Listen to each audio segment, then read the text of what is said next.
Divas, welcome back to a deeper dive. I am so excited, very giddy today to introduce you all to our special guest. You've heard him on radio, you've seen him on TV, you've probably read his stories. He's broken a gazillion of them. It's Jim DeFede, a veteran Florida reporter covering the 305 for many years. He is currently the host of Facing South Florida with Jim DeFede on CBS. I can't tell you how thrilled we are to have him with us today. Just wanted to give a little heads up, little warning that there is some adult language in this episode, probably all episodes really, but anyway, Jim DeFede, Facing South Florida host on CBS News, joining us today, I guess virtually in the speakeasy? In the speakeasy. I'm going with that. Stick with us. You won't want to miss it. I've had conversations where the question becomes, is America broken? And I'm not sure, because the notion that just because we've had a constitutional democracy for 248 years means that we will always have one is not the case. That is not me promoting one candidate or the other. It's just me sort of saying you cannot assume that the way things have been or the way things will be in the future. And that's what scares me the most. You're listening to Deeper Dive with Dara, a podcast by the News Service of Florida. Let's dive in.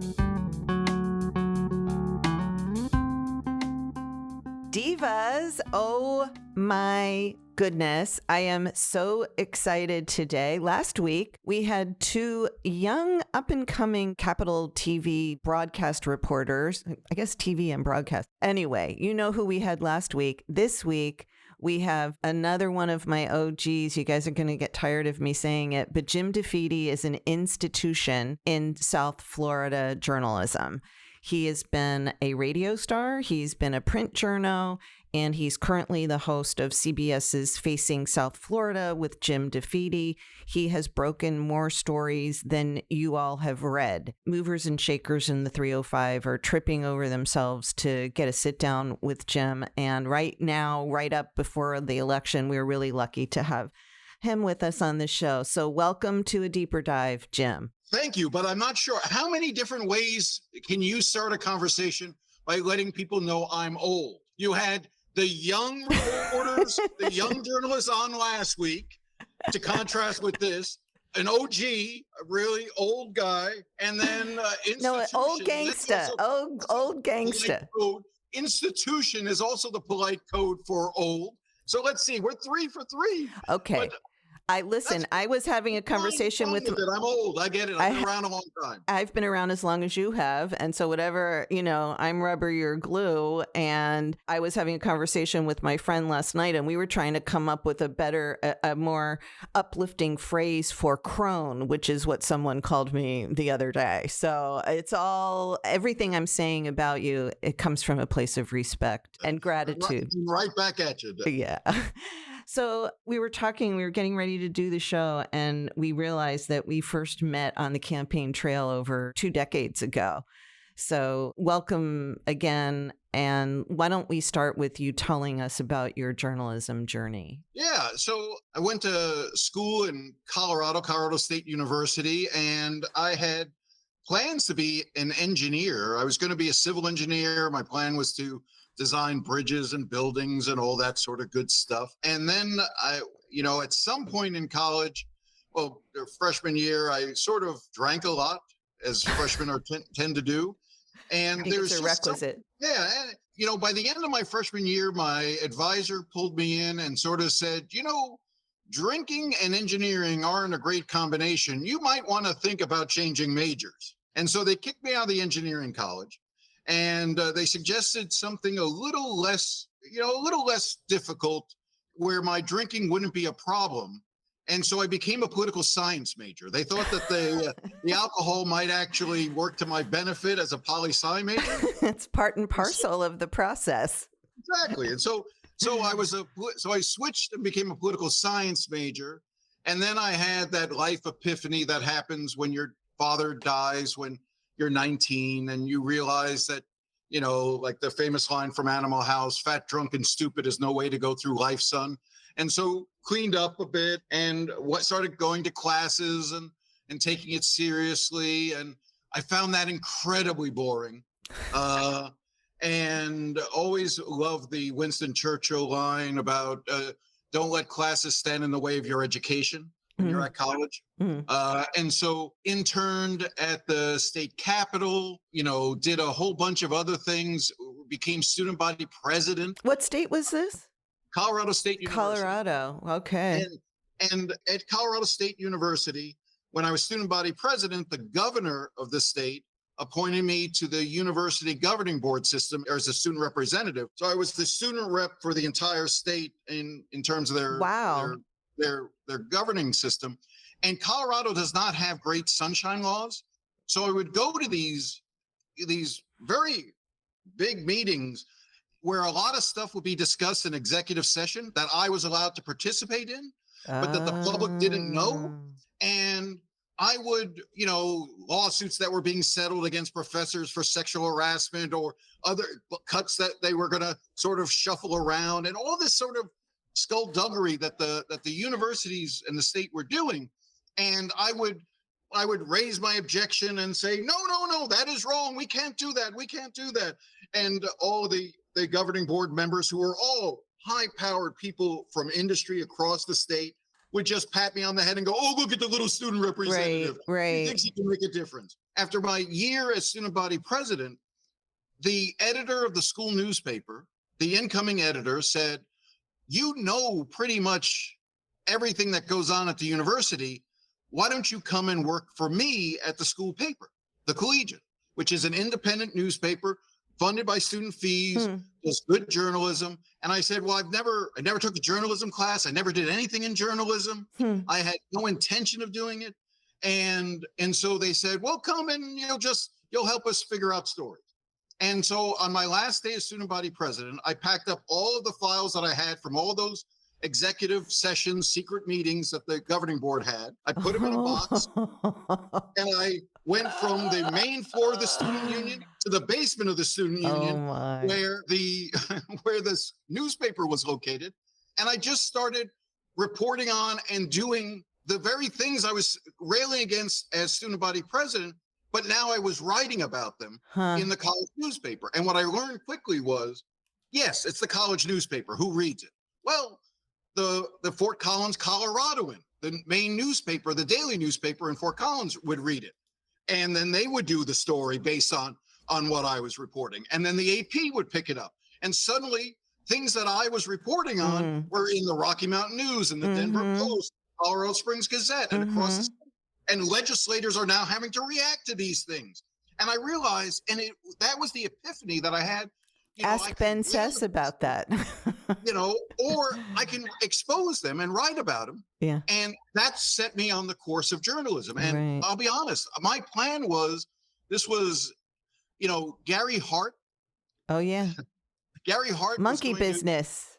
This was before monkey business. Okay. So he was going to mount his campaign. And a lot of my professors from the political science department were part of his kitchen cabinet. Okay. Helping him on policy things and the rest of it. And so they said, we'll get you a job with the Hart campaign, because I always liked politics. One of my favorite achievements in college was when I was student body president, we had a problem with one of the local city council members who hated the students.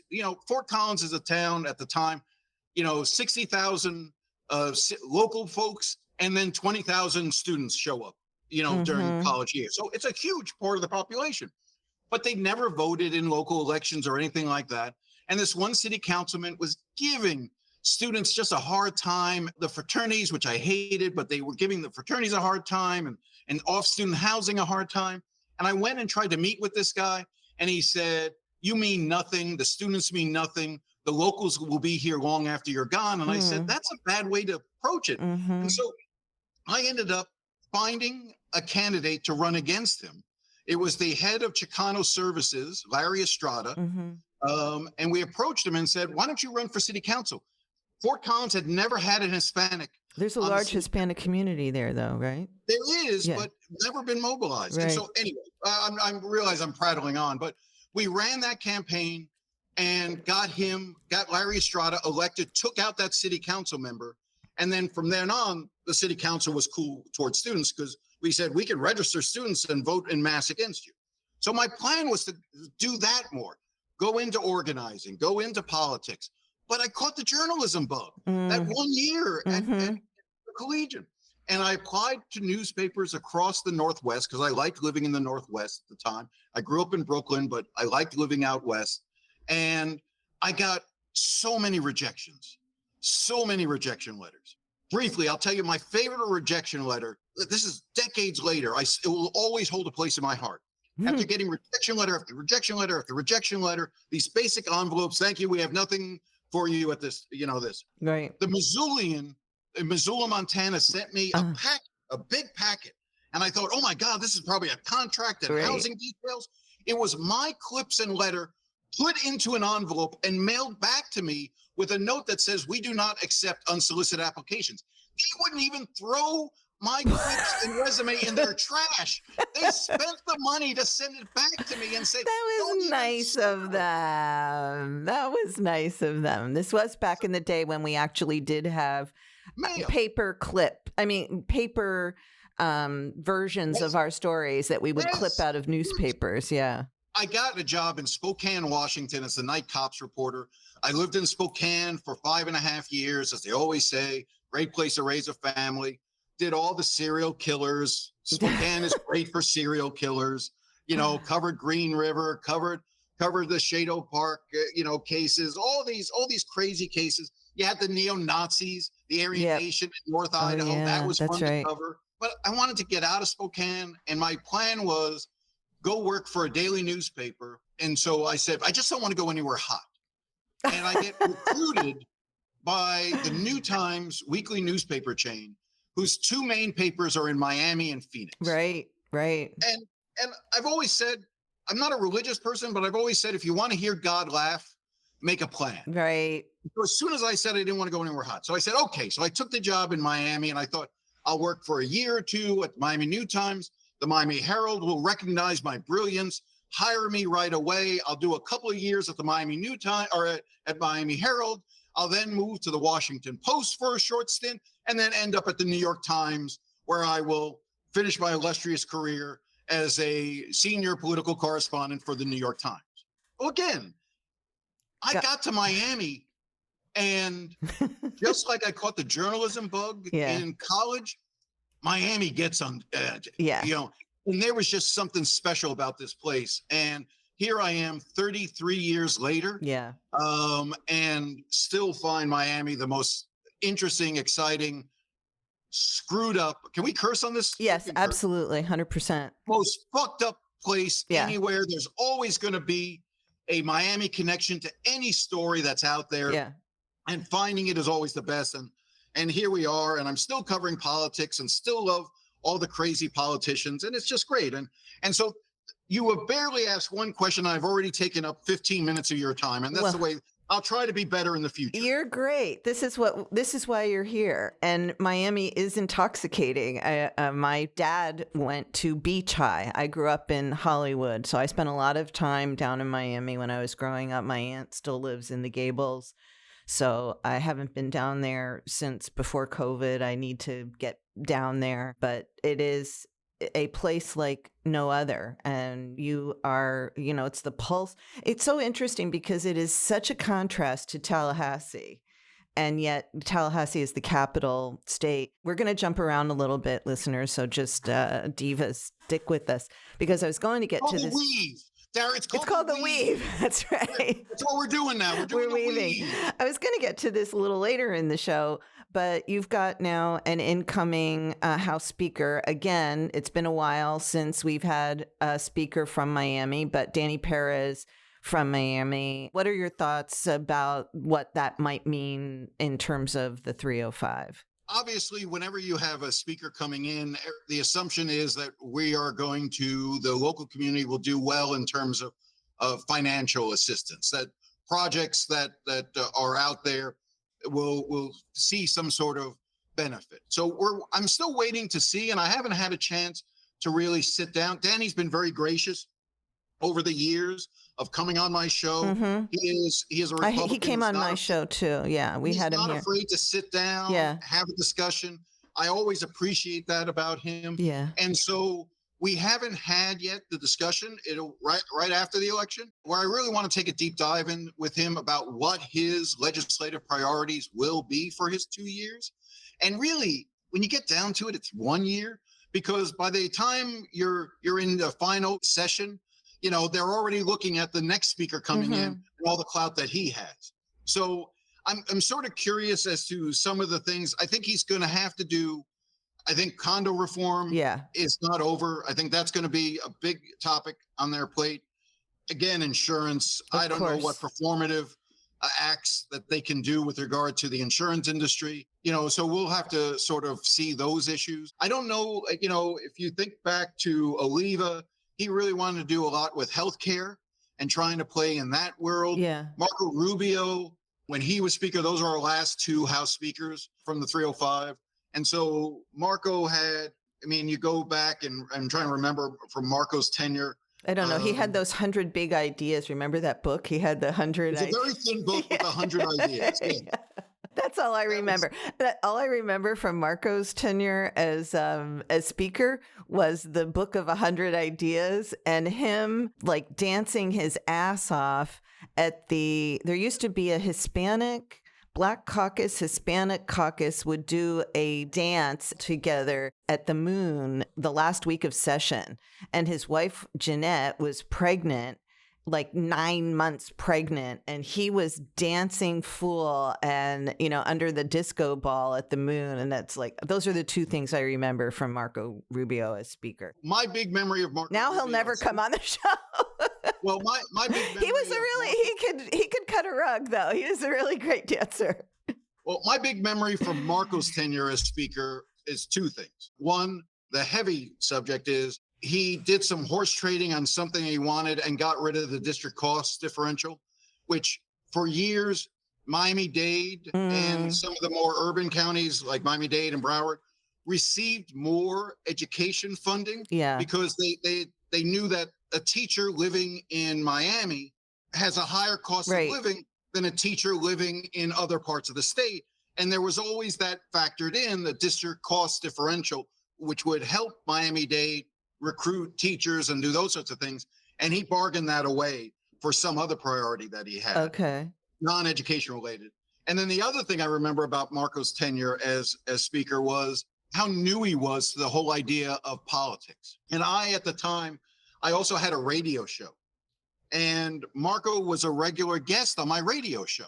He would call in and he would love to banter on what he was doing and the rest of it. And I can remember, and I was always, at the time it was the station I had, the callers could be a little aggressive. And so with Marco, you know, out of respect, I didn't want to have just crazy people calling in and yelling. So I would always interview Marco, thank him for his time, let him go, and then have the crazy people call in. Right. We ended an interview one day, and he was on his way to the airport to fly up to Tallahassee. And the first caller calls in and just starts pummeling on Marco. You know, well, why didn't he say this? And what did he mean? And he sounds like he wants to do this. And then all of a sudden I see my producer from across the studio waving. And in my ear, she says, Marco's back on the phone. He's listening to the call. And okay, thank you, caller. And then Marco, yes, speaker, you wanted to add something. And he sort of says, well, yeah, I just want to explain. Maybe I wasn't clear. And then he sort of cleared up what he was saying. And I said, okay, well, thank you. Thank you. I know you got to get to the airport. Thank you very much for your time. Hung up. Another caller called in, banged on Marco some more. All of a sudden, my producer throws her hands up in the air and says, Marco's back on the line. Wow. Yeah, and it just told me, like, Marco today wouldn't give two shits about that sort of stuff. Right. Well, this was when he was new. And I actually found it really endearing that he wanted that tussle. So much of that is lost today. We don't have. He had an earnestness. There was an earnestness about the young Marco. I remember, you know, hearing him tell his family story. You and I can probably recite it by heart. but there was never a dry eye in the room when people would listen to him telling his origin story.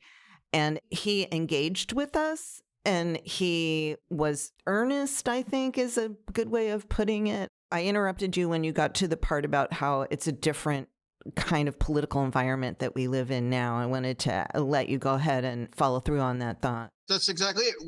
It has now become so siloed that, you talk about everyone fighting to come on my show. I wish that was the case. There are Republicans who just refuse to want to have that discussion. They don't need us anymore. They don't need us anymore. Right. They can go on Newsmax and Fox and find their outlets who are even locally, who will just ask them very, very bland questions and not push back or not challenge or not ask a follow-up. The thing that has always infuriated me about TV reporters in particular, because I see that more now, there's the interviewer who comes in with a list of questions and really isn't listening to what the person is responding to, and then just moves right to their next I know. question. It drives me crazy when I'm sitting watching something on the Florida channel or wherever, and I'm screaming like, ask this, and they don't. Even it's, Just engage in active listening. Just listen to what they're saying, and then I'm not saying you have to be confrontational, but I'm sorry, Senator, I don't understand. What do you mean by that? It sounds like you're saying this. Is that what you intended to say? And then get into it. Or, well, you say X, but this report says Y. How do you reconcile that? Right. You can do it without being an asshole, and I think so often that's what you do. That is what you do. You totally do that. You have mastered that. And I think that as long as you're talking in facts, I think you're in a safe place. Now, we've gotten to the point where everyone has their own set of facts, I guess. We're back to the Kellyanne Conway quote. Alternate facts. Alternate facts. And that's where it gets so challenging. And that's where the divisions, I think, have just continued to grow that are amplified by this latest election. And it's, I try not to make big assessments of where the country is in the weeks leading up to a major national election, because things are so tense. Mm-hmm. Things get, it's almost like, does the fever break after the election? No matter who wins, does it return to some level of normalcy, or does the vitriol just remain? My fear is that we've been in a perpetual state of vitriol for 2 election cycles now, mm-hmm. or a few election cycles. That's so concerning. I've had conversations where the question becomes, is America broken? And I'm not sure. And the fact that I'm not sure if America is broken or not really scares me about the future, because the notion that, just because we've had a constitutional democracy for 248 years means that we will always have one is not the case. That is not me promoting one candidate or the other. It's just me sort of saying you cannot assume that the way things have been are the way things will be in the future. And that's what scares me the most. There was a joke I used to make where I would say, 248 years, that's a hell of a run for a democracy. We beat the Visigoths, we beat the Roman Empire, we beat a lot of countries around the world over the course of history who thought they would live forever, and I just don't know where we are. And the discourse is so bad right now. Toxic. You are reading my mind, or you are bugging my phone from when I'm talking with my pals, because I share the same concerns. You, as somebody who majored in political science, I read books, you read books, we listen to experts, to scholars. Pay attention to history. This is not guaranteed that the way that we've been living and the way that we've been governed is going to go on in perpetuity, and I'm very concerned about it too. I think the fact that you can't answer whether America is broken or not, to me, illustrates at least some sort of fracture. If you can't answer the question. I know some of the answers in terms of what needs to fix what is broken, and there are definitely parts that are broken. And I always come back. My starting point is the partisan gerrymandering of congressional districts across the country. I think that has had such a terrible effect on both sides, because when you have seats that are drawn, usually by the party in power, that compacts the opposing parties in as few districts as possible and packs them all into that, and then spreads out the other party. We've seen it in Florida. We've seen it in New York. We've seen it in California. We've seen it in Texas. When you do those things, then what you end up with are elections in which the November election usually means nothing, and it's all about the primary election. So whoever the Democrat is, who's going to win in a Democrat plus 20 or Democrat plus 30 district, that's who's going to win. And who's going to win in a primary of Democrats? The most extreme on the Democratic side. Same thing on the Republican side. When you've got Republican R plus 15, R plus 20 districts, then it doesn't, so we lose all the people who would try to govern from the middle and try to realize, I need to win not just Republican votes, I need to win Democratic votes if I'm a Republican candidate. If I'm a Democratic candidate, I need to be worried about not only carrying Democratic votes, but I need Republican votes if I really want to be elected in November.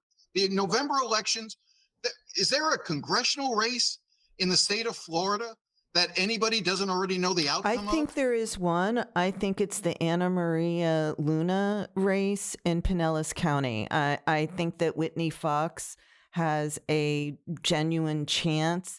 Pinellas County is pretty purple.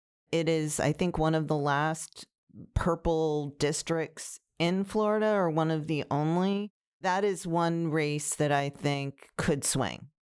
And I have not looked at that one closely, but that to me gets to such, because then those are the people that go to Washington, and that's where we see the divide in the House. I mean, I just want to interrupt you and say that seat illustrates also what you're talking about with primaries, and then you get the extreme partisan member winning in the primary. Anna Paulina Luna is a very far right member of Congress. She came in and, you know, I don't need to explain, but that particular seat does demonstrate what you were explaining earlier.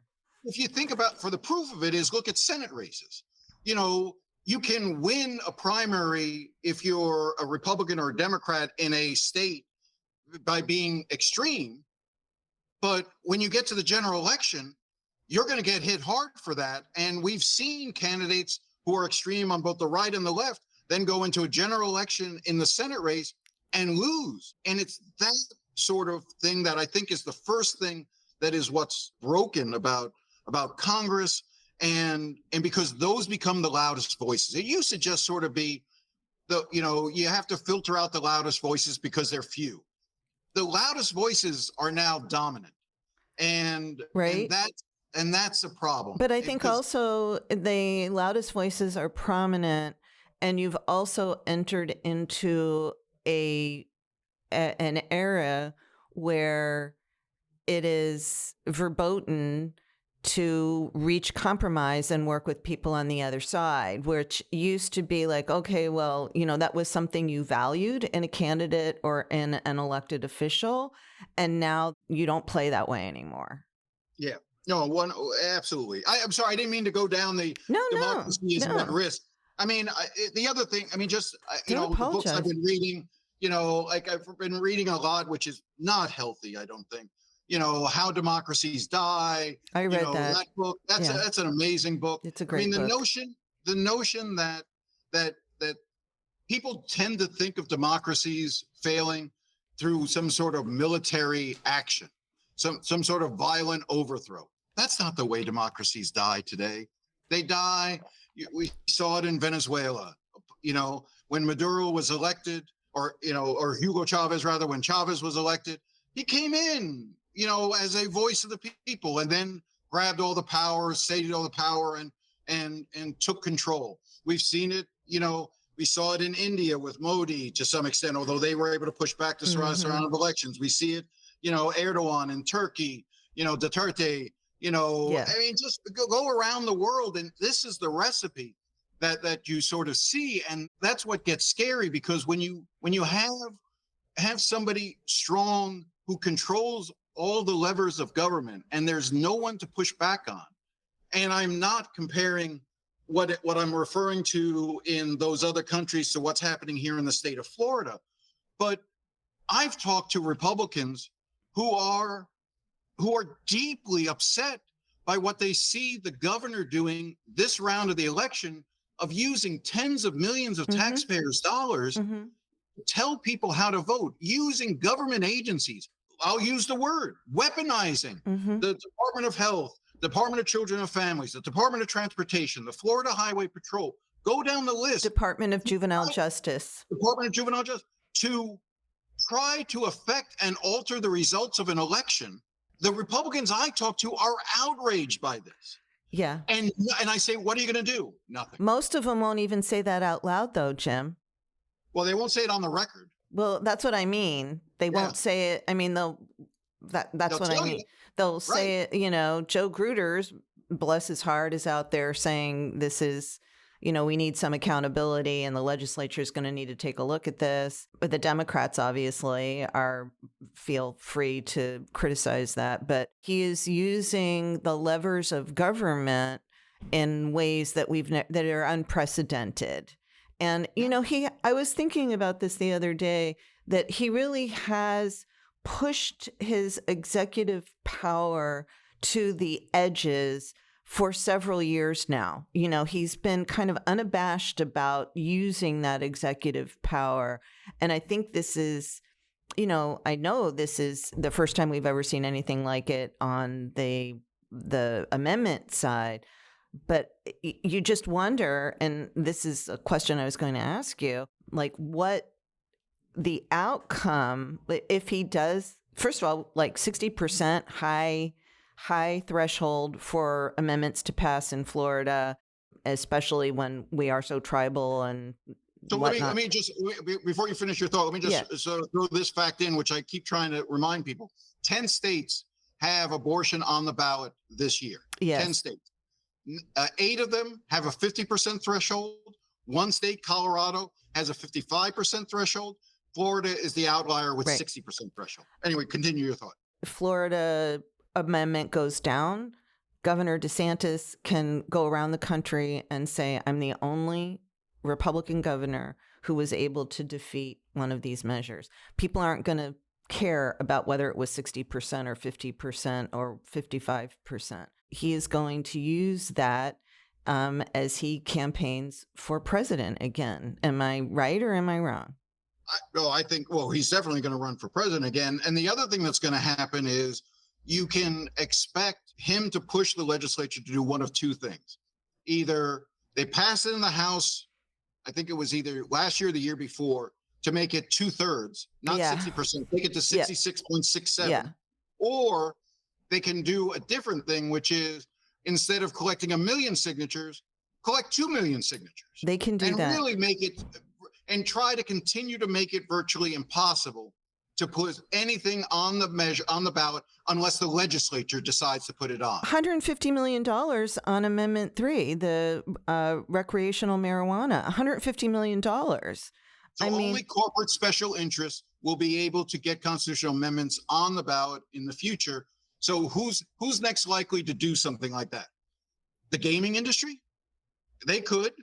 I mean, if they want to try to get something in the Constitution, right? I could see one of the gambling interests who are either happy with or against or whatever with what's going on with the Seminole. I could see that. And the Seminoles, but who else? Yeah, but the Seminoles can have more money to fight back. But I'm saying to get right. Yeah. And then when we were talking yesterday, we were reminiscing about the Jeb Bush time, and I know Jeb has been on your that, and I first covered the Jeb Bush campaign in '94, the governor's race that he lost, and Jeb Bush was not a shrinking flower when it came to the power and the office of governor. Right. He was not shy, but I never saw Jeb do anything close to this. When you had those state reps sitting in his office, that's right. Kendrick Meek and Tony Hill. Meek, right. and just how you also had a coalition of moderate Republicans who stepped in on the Terry Schiavo situation, which many people, people who are covering government today may not even have heard about. This is what happens when you have a supermajority in both chambers. When you say the governor really does control his party, certainly controls all the levers of government. And where are those moderate state senators now? They're all gone. They're gone. The Anna Terry Flores is, Jim King. Those moderate Republicans that would try to figure things out, gone. Right. Right. And that's what's challenging. But so how much is hanging on this election in terms of DeSantis's future aspirations? You want to talk 20? You want to talk 28 before we're even done with 24? Oh my God! No, let's talk. Let's finish 24. 28. I'll have you back. We'll talk about 28 after the election. I think your assessment is right. He wants a win, and the challenge for DeSantis, the notion that there are no second acts. There is some truth to the idea it's hard to make a second first impression. And the impression that DeSantis left on the national stage from his presidential campaign was not great. He just came across stiff. He got better as the campaign went along. He got much better. To me, it makes me laugh every time. The moment in the campaign, the governor's race or the presidential race for DeSantis, that will always stay with me as the single defining moment was when he came out of I think it was at a state fair in Iowa or someplace in Iowa. And this kid had like a giant Slurpee type drink. And DeSantis came out, and this is a little kid, just a little kid. And DeSantis came out and looked at him and he went, I bet a lot of sugar in that, huh? And then he just kept moving. Like, that's how, that was the epitome of DeSantis chiding a child for having a really sugary drink. Huh? A lot of sugar in that, I bet, huh?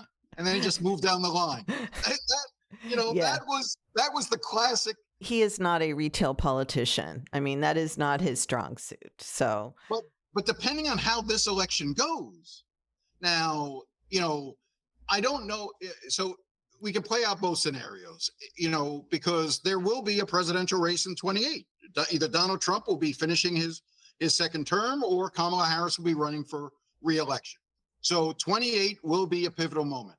So the initial thought was, well, if Donald Trump, either way, J.D. Vance has now been dubbed the future of the party. I'm not sure J.D. Vance has done so well that he has boxed out everyone from potentially challenging him in 20. No, isn't he weird? Doesn't everybody think he's weird? Yeah, and so is DeSantis less weird, I guess, is the question. If he shaves the beard, then we know he's running for president. Right. But I think it's going to be a crowded field. I think that Nikki Haley is now setting herself up. Yeah. The interview that she did the other day on Fox, where she basically said, "No, I haven't talked to Trump since June. I know. We've offered him dates."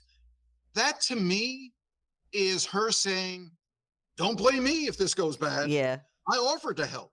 Yeah. So I think she has. I think it's going to be a crowded field in 28, regardless. And then it just is a matter of, will DeSantis be able to roll up and bankroll the amount of money that he had this last time? Are the big money donors going to line up behind him again, or will they look for somebody new? And so all of those factors will be it. Pushing the 6-week abortion ban didn't really help him in Iowa.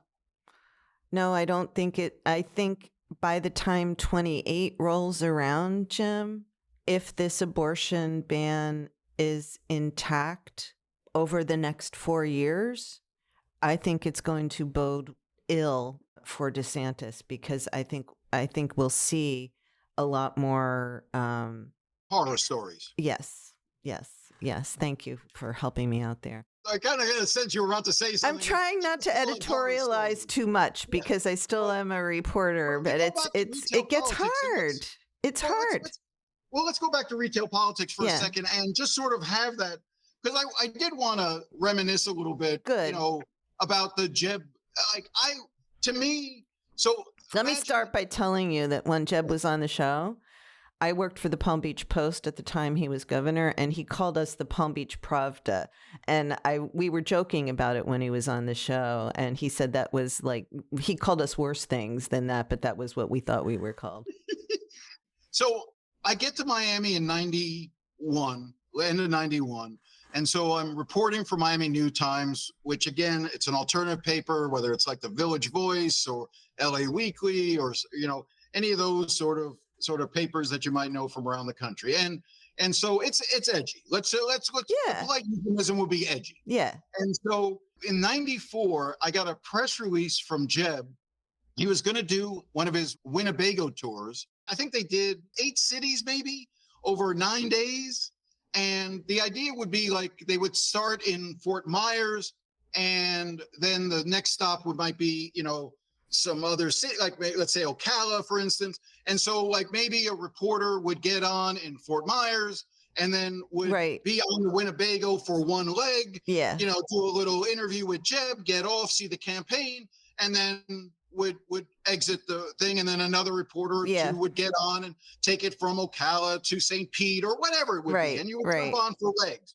And Corey Tilley, yes, was like, who is now established, senior statesman in Tallahassee. He was a pup. He was. In 94, and he was doing press. And so I got the email from Corey, and I wrote back immediately, and he said, well, what legs do you want to be? Which leg do you want to be on? I said, all of it. He said, what do you mean all of it? I said, I want to be on for the whole thing. All 7, 8, 9 days, whatever it is. I want to be on the entire time. And he was so excited. I can't remember now who was running Jeb's campaign in 94 or who was the media guy for Jeb back then. But when Corey told me the story later, when he went to them and said, I got great news. There's this reporter who's going to do the entire leg and write about it. And they said, from where? And they said, Miami News Times. And Corey said, I was almost fired on the spot. And they debated whether or not they could cancel on me and how big a story it would be if they canceled on me. Wow. And so I can remember, I don't know if it was Mac. I don't think it was Mac. I can't, but I remember like when I showed up for the Winnebago in Fort Myers, I'm wearing a Hawaiian shirt and blue jeans. And the guy, Corey's boss, came over to me and looked at me and pulled me aside and said, I'm telling you right now, you pull any shit, we're pulling over and leaving you on the side of the road. Wow. Right now. And I went, okay. And here's what I loved. For a lot of time, it was Jeb and Columba and one staffer who would drive, and then they would have an advanced car and the rest of it. But pretty much that was it. And a reporter would jump on and jump off. And I remember the first couple of days, I would start asking Jeb questions first thing in the morning, like, oh, about this, and what are you doing here? And it was the same speech. If you remember in 94, the 94 campaign was a lot about juvenile justice and juvenile crime and locking kids up. And it was very dark. It was a very dark idea. And Jeb would just be sort of stiff. And then I realized, don't say anything all day. And then what would happen is we would do an event, the last event of the day, and then the Winnebago would go from the last event to whatever the location was for the morning event. And it was usually like an hour and a half or 2-hour drive to the hotel that we would then stay at. That was when Jeb and I would have our best conversations. And we would talk politics just randomly for like, Columba always stayed in the back in their little private bedroom area. She would come out occasionally. And then every once in a while, but Jeb would just sort of talk, and he would open a beer and we would just sort of sit there and have conversations. I think we enjoyed those conversations, and I got a better understanding of Jeb. And by somewhere around the 5th or 6th day, we were at an early morning event at a men's clothing store that was hosting the local business council was having their breakfast at this men's clothing store. And they had set up this little rinky-dink runway down the center of the store, and they were going to do like a little fashion show of men's fashions. And so Jeb gets there, and Jeb's standing in the back, like pouring a cup of coffee, and he thinks like he's going to go up first, but they're all excited at this group, like telling him, no, we're going to do the fashion show first and then bring you out. So Jeb is like sitting in the back, like Jeb and I are just standing there having coffee, and he's just sort of like, what the fuck is this? Like, Right.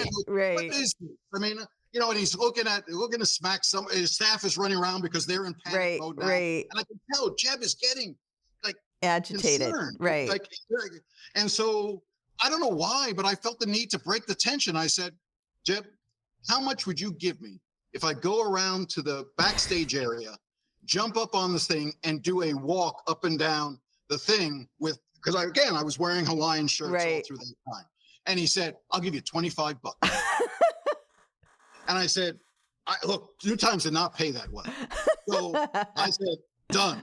And I went back, and there was like the owner of the store's wife with like had her little clipboard, and all the other like local people who own the tire store who was going to go out with the new blazer. And I just sort of like went, and she said, can I help you? I said, no, I'm here from corporate. I'm going to do a quick thing. And she said, I'm sorry, what? And before she said anything, I jumped up on the stage and I walked the platform. Oh my gosh. Sort of thing. And Jeb started howling, laughing. Oh my in the gosh. back of the store. And he finished. And by the time. Wait, did he give you the $25? He did. I did check. Okay. I still have the check. Oh my I gosh. cashed it. But I have a photocopy of that check. Wow. Jeb Bush. Wow. $25. That was the Jeb that I always appreciated. Yeah. And I told you a story about Columba. Yeah, I want you to tell that story right now. It's a great story. So even though your folks won't be able to see it. OMG. So it is exactly what you described. So we were at a senior living facility, and Jeb was going to be speaking to the seniors because that's what you do in Florida, of course. And Columba and I were just we had heard the stump speech so many times, and Columba had already, waved to people, and now she was just sort of milling about. And there was a small shop in which the old folks who lived there would make little knickknack things, doilies crafts, and other stuff. Crafts. And they would have it in a little store and people could buy them. And so Columba and I are in the store just sort of looking around, and she comes over to me and she's holding this, and it's just a simple plank of wood.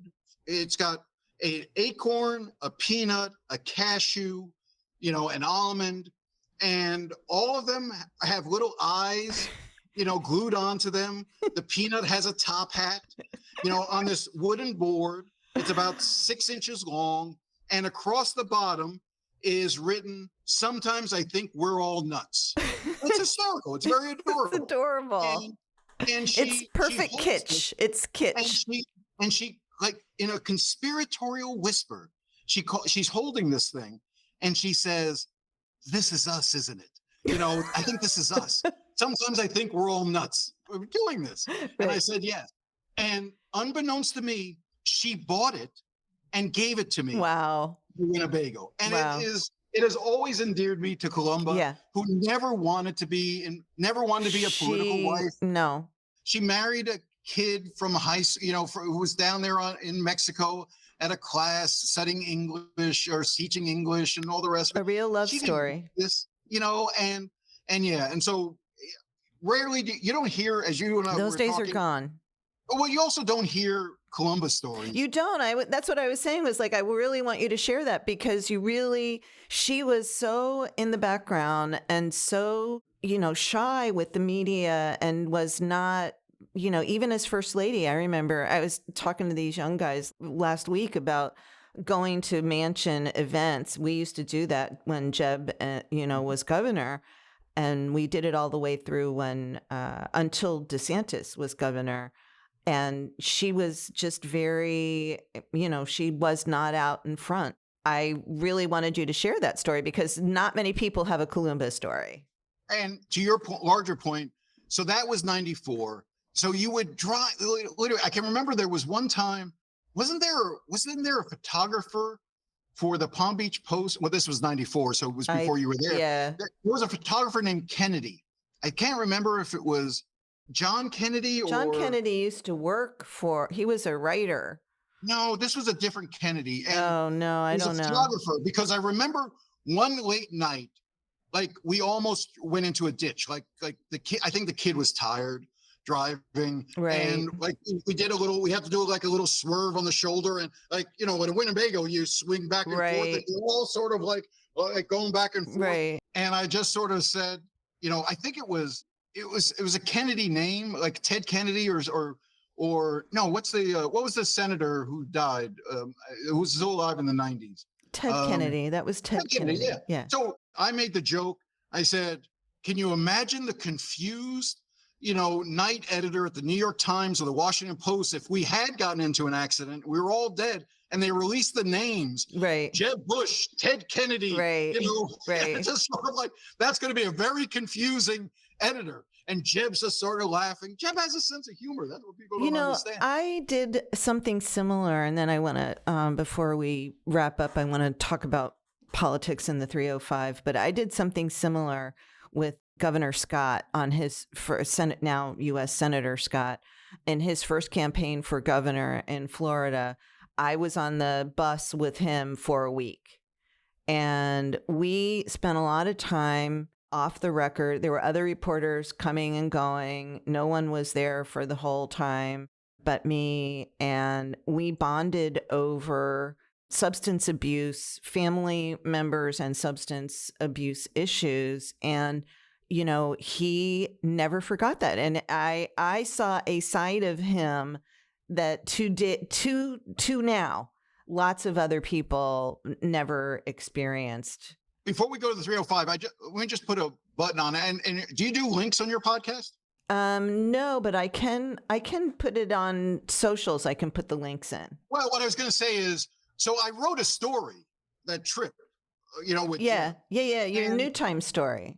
It was a New Time story. It was a very long story. Yeah. And the last event. We can put a link in. We'll put a link in.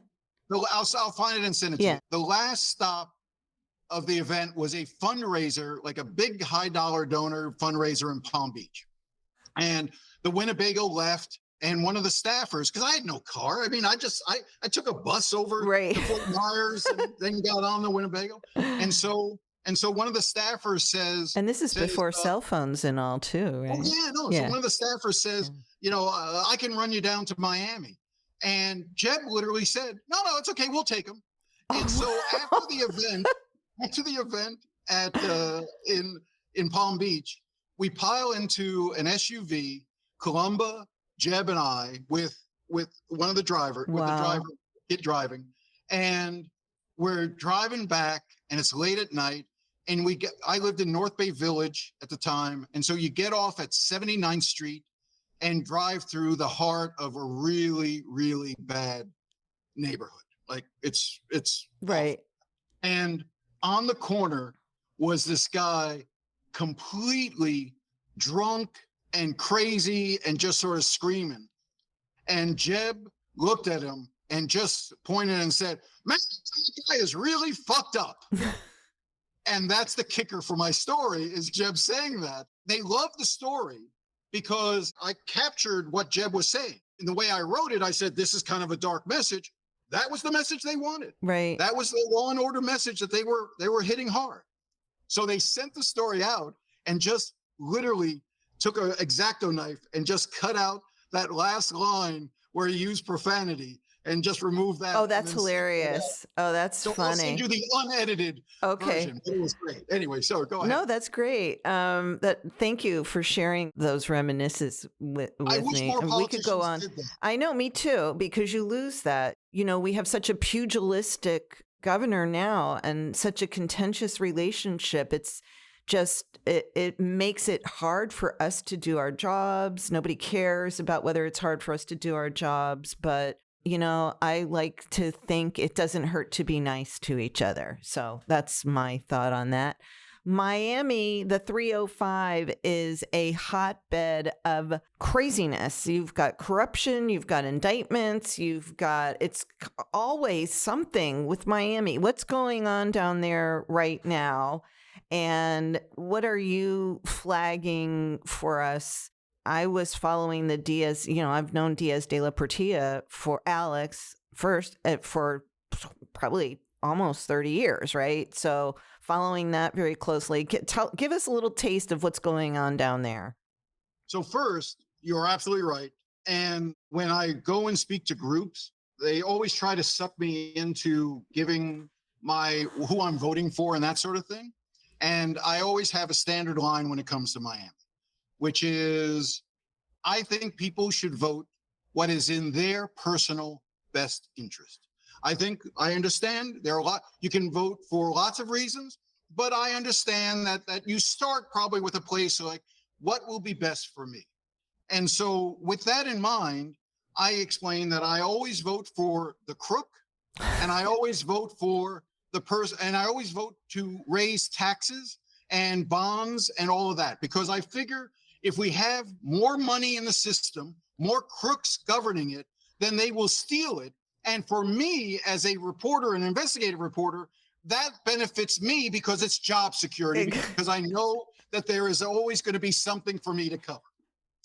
I may have done that a little too well, because things in Miami are a little bit out of control. So you get the government you vote for. And right now, and when I say Miami, I'm not just talking the city of Miami. Right. I'm talking about no, I Miami. know. We're talking about the 305. Right. So for this election, obviously, I think most people may know who listen to this, because we're pretty smart, that in Miami-Dade, we are electing for the first time in 60 years a sheriff, a supervisor of elections, a clerk of court, all of those sort of constitutional officers that are elected everywhere else in the other 66 counties. But now Miami, because of a 2018 referendum, we did a statewide constitutional referendum to force Miami into electing a sheriff, and the rest of it because the Florida Sheriff's Association got tired of having not the largest like county. Everybody else does in the state. Right. I personally, I don't know that we need a partisan elected supervisor of elections, for instance. Oh my gosh, she made some news, Alina Garcia, the other day. We've got J.C. Planas, a former Republican state rep who then became a Democrat, and is sort of a self-described election nerd running for that position against Alina Garcia, who is a current state representative. And first off, I don't think it's fair to describe her as an election denier, but she's as close to an election denier as you're going to get, because she refuses to say who won 2020. She's a very strong supporter of President Trump. Donald Trump endorsed her. Right. Donald Trump, she supports Donald Trump. She endorsed her. Yeah. She has also learned her political chops with Frank Artillis. She worked for him, with David Rivera. Yeah. I mean, these are not shy people. Yeah. She was in the appropriations suite as an aide to Rivera when Marco was speaker, I believe. That's when I first met her. So Alina got caught the other day. Caught is the wrong word. She seemed proud of it. Yeah. Debbie Mercasel-Powell, who's running for Senate, showed up at an early voting site because she knew Rick Scott was going to be there. And we haven't even talked about the fact that we are now going to go through a Senate election for the first time in history without this Republican Senate candidate agreeing to a debate. Right. No debate. Yeah. Like even Ted Cruz was willing to debate his opponent. Every pivotal state, I think every state period, there's been a Senate debate except Florida, because Rick Scott would not agree to any debates with Debbie Mercasel-Powell. So Debbie was going to show up at an event that an early voting site where she knew that Rick Scott was going to be at. Kind of a political stunt. Yeah, I get it, Yeah. But the Rick Scott folks then surrounded Debbie and just started chanting, which if I'm running for supervisor of elections, standing in front of a polling place, I'm backing away from that. Right. Instead, Alina got to the front of the crowd and just started screaming at Debbie, socialista, socialista, socialista. Yeah. The woman who wants to run our elections was now screaming at a Democratic candidate for Senate that she's a socialist. Yeah. And then when confronted on it later in an interview, she talked about how she basically referred to Debbie as a communist. So that's a race I'm definitely keeping an eye on. Yeah. The sheriff Who's going to win that race? So here's what I will say. Trump is very popular in Miami-Dade County. So right now, as we speak, I think Republicans this is on Wednesday, the 30th. That's right. There's still about 4 or 5 days of early voting left through Sunday. So as of now, I think the Republicans have about a 30,000 vote advantage over Democrats in early and absentee voting. Mm-hmm. Early, I still call it absentee. I do too. Instead of mail-in vote, I still call it Hard Rock Joe Robbie Stadium. Oh. The man spends the money. Again, this is the weed. So the man spent the money to build the damn thing. As far as I'm concerned, it'll be Joe That's Robbie right. Stadium, Forever. Shark Stadium and the Underwear Stadium and the rest of it. No, I still think of it as Joe Robbie Stadium too. So Republicans are up significantly on early and mail-in ballots. If that trend continues, it would be very, very difficult for Democrats to come back and win Dade County. And that's really the question. Will Donald Trump win Dade County? It's looking more and more like he will. But again, there's time, and Democrats are claiming that they will turn out on Election Day as opposed to early voting and mail-in ballots because the Senate Bill 90 changed the way mail-in ballots were being distributed. So people now have to show up more. They don't get their ballots automatically. All of that skullduggery itself. So if Donald Trump wins, the question then becomes by how much does he win? If he wins Dade County by 5 points, 6 points, then I would envision all of those Republican constitutional officers, the Rosie Perez, the Elena Garcias, all of them will be swept in with him. He'll ride that coattail. If Democrats close that gap, then it's going to be really interesting. If it's a dead heat, if Democrats come back and Harris and Trump are essentially tied, then I think the advantage goes to Democratic candidates for those constitutional officers. But we'll see. The other race I'm looking closely at is House District 106, Fabian Basabi's. Yes. Tell me about that seat, because I had Beth Matuka on here. She runs House campaigns for the State House, Democratic consultant who's running the House campaigns. They think they can win that seat back. Right. Basabi was elected in 2022 as part of that DeSantis wave. Right. Red wave. Again, I think it's always important to remember what happened in 22 was not so much that DeSantis did so well.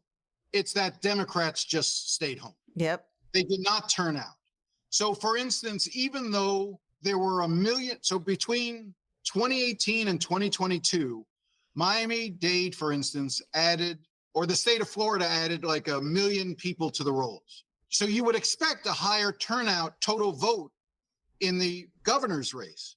In fact, fewer people voted in 2022 in the governor's race than voted in 2018. So the Democrats didn't give two shits about Charlie Crist. No. They were not excited by him. Nope. And so they got no souls to the polls. Those souls did not go to the polls either. And so the bottom fell out of the Democratic Party. Yeah. And so safe seats like that one on Miami Beach, which is Miami Beach and up the coast a little bit up to Aventura, Basabi won by a few dozen votes. Not a lot. But the fact that Democrats stayed home. So Democrats feel that they should win that seat. Again, it depends on turnout. That's right. Right now, the last time I checked, Democrats were ahead in early voting, early and mail-in ballots by about 2,000 in that seat. So the reverse of what we're seeing in other districts. So again, but that number keeps getting smaller. At the start of early voting or right into early voting, it was 3,000. Now it's at 1,900. So if that continues, it's all going to come down to how the MPAs break. And we'll have to sort of see. That's going to be an interesting one to watch. Yeah. We'll be watching that. So I think that's what, in that ways. And then I'm also interested in House District 113 with Vicky Lopez, given all the recent scandal about her. Yes. And I think Vicky will likely hold on. Vicky flipped that seat on her own 2 years ago. That was a Democrat-held seat too. And the Democrats are not running a good campaign there. I think Nikki Fried got in her mind that the most important thing to do was to have a candidate in every House district, as opposed to finding the right House districts and then the right candidate. Targeting and I talked about that with Beth too. Vicky's also been on the show a couple times. Full disclosure, she is a friend of mine. But I'm a reporter. I've seen the reporting on that. I think she's, she could lose that seat, but I think like you, I do think she's going to hold on to it. I think the issue for Vicky when she gets up to Tallahassee is she's going to have to go and she's going to have to beg Danny Perez's forgiveness, not because of the issue that was raised about the contracts that her son is now involved with and the cameras on the buses, but it's on a quote she gave to the Palm Beach Post. Have you seen this? No. She gave a quote to the Palm Beach Post in which she said that given all the uncertainty with condos, that it may just be best if people don't try to buy a condo until 2026. She said that on my podcast. That is the speaker, the incoming speaker, from what I'm hearing, is not happy with that comment, because what it is it's a tacit criticism that the bill that he pushed has created so much chaos, which he won't acknowledge, that best to stay out of the market entirely. Yeah. And, she may not be wrong that, I don't know that I would buy a condo today if I didn't know for sure what's going to happen in terms of the assessment. You don't know. All of that. But it's one thing to say it, and it's another thing to think it. You can think it, but saying it out loud, give her credit if that's what she thinks. We want politicians to tell us what they actually think. She did, and now she's probably going to be in trouble for it. That condo, it's a shit show with the condo law. Yep. Out of the Surfside tragedy. Now I come at it slightly different. I spent a lot of time at the Champlain Towers. I did 3-hour-long documentaries with the families. Wow. From the Champlain Towers, those who survived and their lives were ruined, and the families of those who died. Yeah.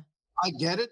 There was always that tension between the Senate, Jen Bradley in the Senate, and Danny Perez in the House as to how aggressive to put the deadlines in. And Jen had always argued, from my interviews with her, for a longer runway. Yeah, longer glide path. She wanted a longer glide path. And Danny was like, nope, we got to cut the cord now. We got to just do it. People have to get in line. And if they can't figure it out, sell.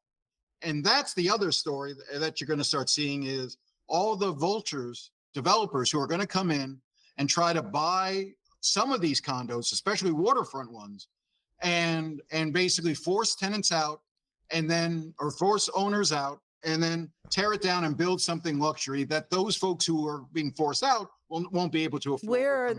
This is the big 2025 story, Jim, is where do those people go? Where do those people on a fixed income go? Do they stay in Florida? So again, this gets complicated to me. So I live in a house and I just paid $30,000 to put a new roof on my house. Mm-hmm. And I knew I was going to need to put a new roof on my house, and I began putting money aside. Should I get a tax break now because I had to put a new roof on my house? Should the government come in and help me? As a homeowner, I don't get that assistance. I can take out a loan against the equity in my house to pay for it if I wanted to. I can take out a home equity line.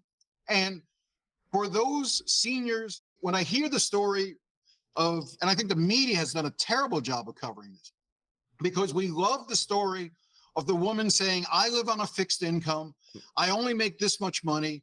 I've lived in this building for 30 years. I can't possibly afford this. Mm-hmm. So, and then nobody asked those next two follow-up questions, because we love the emotional soundbite of, where am I going to go? Mm-hmm.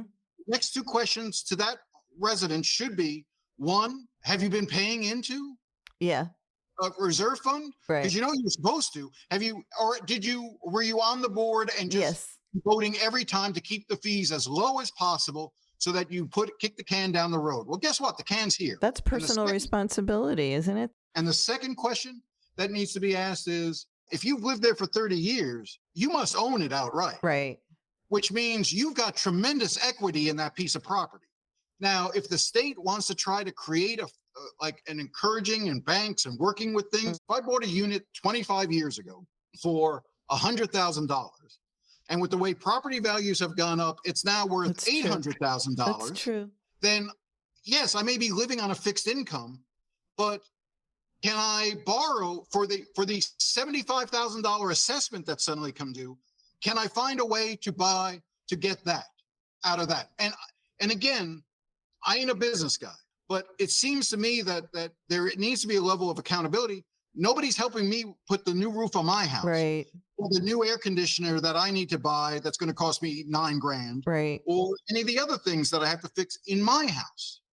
It's going to be a story to watch to see what they do, how far they go, the legislature, how much money they start shelling out. And you're right. We love the little old lady, like, where am I going to go story. But all the questions, the follow-up questions that you asked are spot on.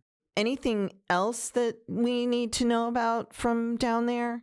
It's just, you just don't know what's going to come around the corner. What happens next? So I don't know that those are the big stories that I'm looking at right now.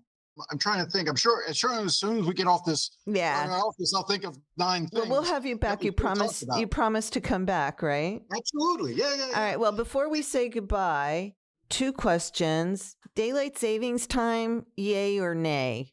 Whatever time it is, I just want to stay year round. Pick one time. Stick with it. Stop with the clocks back and forth, right? I'm with you. I'm with you. Right. So this coming Sunday, right, we jump ahead an hour. We go fall forward, right? Spring forward. No, fall behind. Spring forward, fall behind. We go back an hour. No, we go back an hour. So we gain an hour. I don't know. I just know the clock goes back. The clock goes. I know that instead of 8 o'clock in the morning, I'll be waking up at 7. I mean, I don't wake up at 8. Instead of 5 o'clock in the morning, I'll be waking up at 4 o'clock. I just want one time. All right. Me too. Okay. And who's going to be the next president? Oh, I no idea. No idea. I honestly, I can tell you right now the story 2 days after the election. If Donald Trump wins, reporters are going to write stories that'll say, of course Donald Trump won. The economy, and he was able to effectively use the issue of immigration to stoke an us versus them mentality and fear. And he benefited from one of the largest gender disparities in electoral history. And I know the story if Kamala Harris wins. Abortion played a key role. They were tired. The voters rejected Donald Trump's extremism. And we should have realized all along that Donald Trump has a ceiling that he's never going to get ahead of. And because there were fewer third-party candidates this time than there was in, for instance, 2016, that Kamala Harris, of course, was going to win. And she benefited from the largest gender disparity in electoral history. Donald Trump will either win because the male vote is so dominant, particularly young men that are so dominant that it will sweep him, or Kamala Harris will win because the female vote is so enormous, the disparity between the two because of abortion and other issues, that she'll win. I can write both. I mean, if I was a daily reporter, I could write the 2 stories, and you've done this before. Yep. You've written on election night, you have the 2 stories written for if one person wins and if the other. Yes. And I know what both those stories would look like. And it's just a matter of waiting for the results and then deciding which one to send in. But those are the 2 storylines. Those are the 2 stories. They both make absolute sense to me. Me too. And I can't figure out which one's going to be the story that I read 2 days later. Same. Jim DeFede, what's your title? I didn't even ask you. What's your title? I guess I'm the host of the public affairs show. I'm an investigative reporter. I'm just a journalist. I hate the title investigative reporter because I think every reporter should be investigating. I think so too. As opposed to just being a stenographer. So anyway, Jim DeFede, an institution, a journalistic institution. I don't take offense for a second time when I say that. It's been a thrill to have you on the show. I can't wait to have you back. Thanks so much for joining me today. Thank you for having me, and sorry if I prattled on too long. But it's the weave. You were perfect. You've mastered the weave. Thanks for listening to Deeper Dive with Dara, a podcast by the News Service of Florida, hosted by News Service senior writer Dara Cam, and produced by me, Mike Exline. Music for the podcast was recorded by Periodic Labs, LLC. To tell us what you'd like to hear, what you've thought about the podcast so far, or even just mention how awesome we are, we have a new email address and we'd love to hear from you. That's right. We'd love to hear from you. Email us at podcasts with an S at e.newsserviceflorida.com. I know it's a mouthful, but it's podcasts with an S at e.newsserviceflorida.com.